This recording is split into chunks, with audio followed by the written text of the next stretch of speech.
네, 안녕하세요. 배순탁입니다. 연말이 이제 거의 다 됐습니다. 네, 이럴 때면 거의 반강제적으로 봐야 하는 영화 몇 편이 있는데요. 그 중에 하나가 아마 러브 액츄얼리 아닐까 싶습니다. 사실 이 영화는 너무 많이 말해졌죠. 줄거리 요약한 영상도 유튜브에 널려 있고요. 하지만 의외로 음악만 갖고 이 영화를 논한 경우는 거의 없더라고요. 그래서 오늘 골라봤습니다. 2024년도 어느새 연말이 다 됐는데요. 영화 러브 액츄얼리입니다. 러브 액츄얼리는 2003년에 우리나라에서 첫 개봉을 했고요. 그 뒤에 재개봉만 무려 7회나 했던 로맨틱 코미디계의 고전이라고 할 수 있겠습니다. 이 영화를 이제 고전이라고 부르는 게 어색할 수 있지만 올해가 이제 2024년입니다. 영화적인 평가도 높고요. 20년이 넘게 사랑받고 있고 특정한 유행, 즉 옴니버스 구성이 이 영화 등장 이후에 완전히 흥했잖아요. 따라서 러브 액츄얼리는 고전이 맞다고 볼 수 있겠습니다. 요즘 어린 친구들은 아브릴 라빈도 올드팝이라고 하더라고요. 참고로 에이브릴 라빈이 아니고요. 아브릴 라빈입니다. 본인이 스스로를 아브릴 라빈이라고 소개를 해요. 프랑스어에서 따온 이름이라 그렇습니다. 그건 그렇고 이 영화에서 가장 먼저 언급해야 할 장면, 음악은요. 아무래도 공항 씬일 겁니다. 저는 이제 눈물이 많아요. 그래서 지금도 이 씬을 보면 지금 비웃고 있는데 제작진이 지금도 이 씬을 보면 정말 울컥하거든요. 근데 이 씬이 재밌는 게 진짜 그대로 대놓고 찍은 겁니다. 일단 카메라로 다 찍고요. 그 뒤에 카메라에 일반인 분들이 걸렸을 거 아니에요. 그 일반인 분들에게 제작진이 달려가서 촬영 동의서를 얻어냈다고 합니다. 신기하죠? 이런 방식을 통해서 오랫동안 헤어져 있다가 공항에서 마침내 만나서 포옹하고 막 사랑한다고 하고 이런 모습을 더욱 생생한 감정으로 포착할 수가 있었던 거죠. 이 점이 가장 중요하다고 할 수 있겠고요. 이 영화에서 공항씬은 총 2차례 나오는데요. 오프닝하고 엔딩에 등장을 하죠. 그런데 둘 중 하나를 선택해야 한다면 역시 엔딩, 후자를 꼽을 수밖에 없을 것 같습니다. 바로 위대한 명곡 The Beach Boys의 Pet Sounds에 수록된 명곡 God Only Knows가 흐르기 때문입니다. 이 곡의 가사에서요. 화자는 먼저 이렇게 얘기합니다. 당신이 없는 삶은 신만이 헤아릴 수 있다. 그러니까 상상을 못한다 이 얘기예요. 신만이 헤아릴 수 있으니까 당신 없이 못 산다. 이런 내용을 담고 있는 노래라고 할 수 있겠는데요. 하지만 독특한 노랫말이 곡 시작과 함께 바로 등장합니다. 그게 뭐냐면요. 제가 이제 불러보면 I may not always love you 하면서 시작하거든요.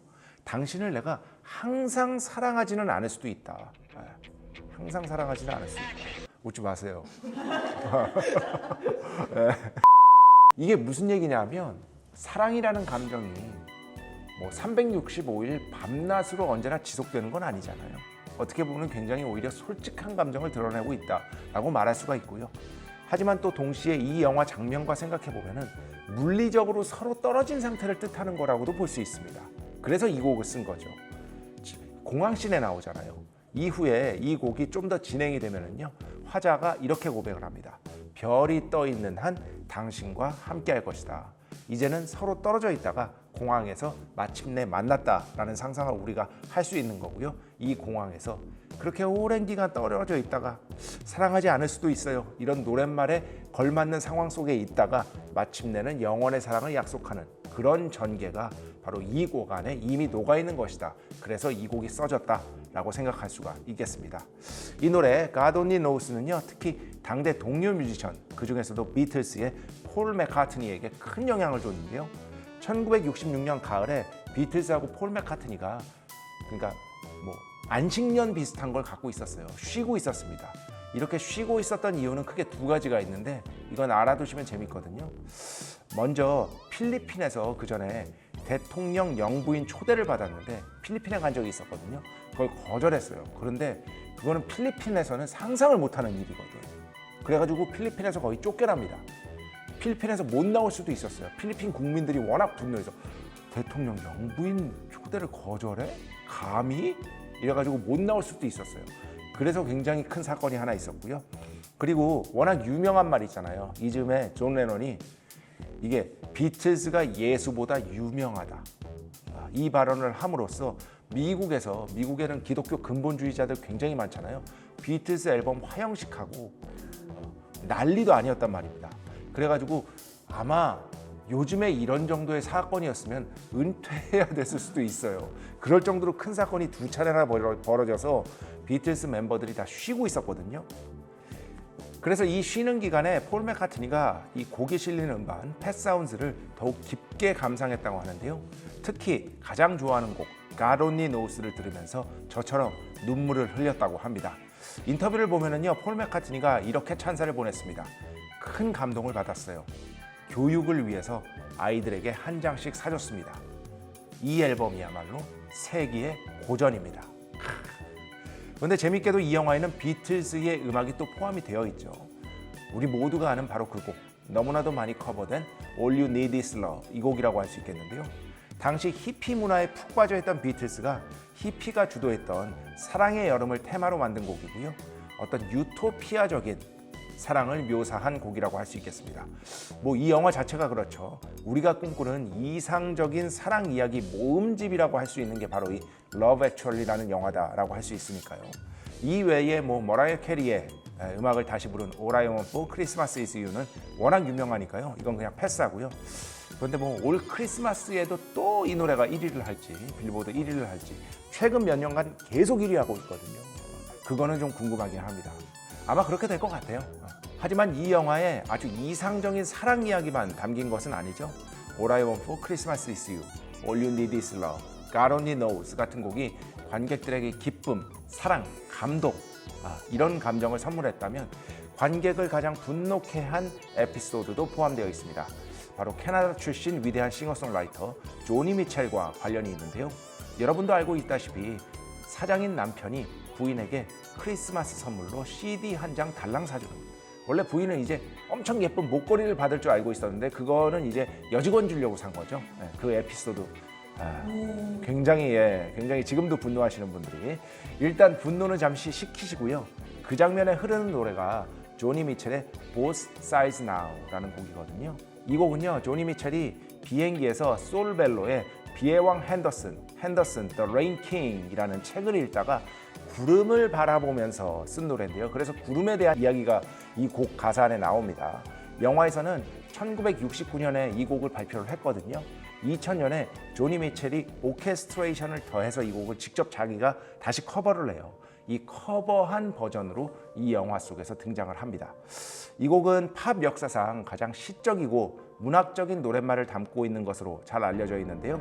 이 곡의 가사 해석을 제가 이 영상 댓글에 제작진이 해놓겠죠. 제가 이제 댓글에 달아놓을 텐데 번역은 제가 직접 했으니까요. 꼭 한번 읽어보시고 이 곡의 어떤 문학성 이런 것들을 꼭 한번 느껴보시기 바랍니다. 사실 이 영상 찍는 거 이것 때문에 하는 겁니다. 한번 해볼까요? I look at clouds from both sides now. 이런 노래입니다. 나는 구름을 이제 양쪽에서 바라본다. 위쪽에서, 아래쪽에서. 하지만 내가 여전히 기억하는 건 구름의 환영일 뿐. 실체가 무엇이는지는 도무지 알 수가 없네. 이런 어떤 구름에다가 인생을 빗댄 그런 정말 문학적인 노랫말이라고 할 수 있겠습니다. 꼭 한번 보시기 바랍니다. 이 곡은 아마 이렇게 말할 수가 있을 것 같습니다. 어떤 커튼 뒤에 가려진 삶의 진실을 아주 조금이라도 엿본 자만이 쓸 수 있는 무엇이다. 삶이라는 게 그렇죠. 이 노래에서 조니 미첼이 얘기한 것처럼 삶이라는 건 그냥 역설입니다. 모순 덩어리입니다. 엉망진창이고요. 살면 살수록 우리가 삶에 대해 알 수 있는 단 한 가지가 있다면 우리는 삶에 대해 영원히 알 수 없을 거라는, 바로 그 점이 아닐까, 바로 그 점을 노래하고 있는 음악이 아닐까라는 생각을 이 곡을 들으면서 항상 해봤습니다. 어쩌면 이 조니 미첼의 Both Sides Now와 함께한 엠마 톰슨의 눈물이 없었다면 러브 액츄얼리는 좀 시시한 작품이 됐을 수도 있지 않을까 싶습니다. 마지막 공항 씬에서의 그 감동이 훨씬 덜했겠죠. 바로 이 Both Sides Now와 엠마 톰슨의 눈물이야말로 이 러브 액츄얼리의 핵심이다 라고 이렇게 말씀을 드리고 싶습니다. 마지막으로 하나 덧붙이면은요, 이 영화의 배경이 영국의 크리스마스 연휴 기간이잖아요. 이걸 영국에서는 박싱데이라고 합니다. 박싱데이. 권투한다는 게 아니고요. 박스에 크리스마스 선물 담아서 준다는 얘기입니다. 그 전통이 지금까지 내려져 와서 박싱데이라고 부르는 건데요. 2003년 이전까지만 해도요. 국내나 해외나 영화에서 나오는 것처럼 CD 선물 크리스마스 때 진짜 많이 줬잖아요. 저도 그랬는데요. 그래서 과거에는 영국 싱글 차트에서 박싱데이에 속하는 크리스마스 주간 차트 1위는요.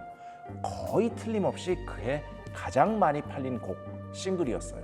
선물로 많이 주니까 연말에. 이걸 역사상 2번이나 해낸 유일무이한 곡이 하나 있는데요. 이것도 영화와 관련이 있습니다. 뭐냐면 바로 퀸의 보헤미안 랩소디입니다. 이 곡이 발매된 해인 1975년 크리스마스 주간 영국 싱글 차트 1위에 올랐고요. 그리고 나중에 프레디 머큐리가 1991년 11월 24일에 세상을 떠나잖아요. 얼마 지나지 않은 크리스마스 주간에 또 영국 싱글 차트 1위를 기록했습니다. 크리스마스 주간 영국 싱글 차트 1위를 2번 해낸 유일무이한 곡이 퀸의 보헤미안 랩소디입니다. 그리고 그 휴 그랜트가 미국 대통령한테 빡쳐가지고 영국에는 셰익스피어가 있고 데이비 베컴의 오른발도 있죠. 왼발도 있죠. 데이비 베컴은 뭐 그 연설한 뒤에 라디오에서 이제 DJ가 영국 대통령에게 막 찬사를 보낸다 이러면서 노래를 틀어주잖아요. 그 노래 부르면서 이제 휴 그랜트가 막 개다리 춤추는 그런 장면이 있는데 그게 점프라는 곡이거든요. 그게 포인터 시스터스의 곡으로 영화에서는 나와요. 그런데 저작권 문제로 인해서 걸스 얼라우드가 커버한 버전으로 사운드 트랙에는 수록이 되어 있습니다. 이게 아마 저작권 문제 때문에 그랬다고 알고 있습니다. 저희도 저작권 문제가 있어서 볼륨 리디스가 어느 정도는 한번 불러주시면 돼요. 그게 이게 갑니다.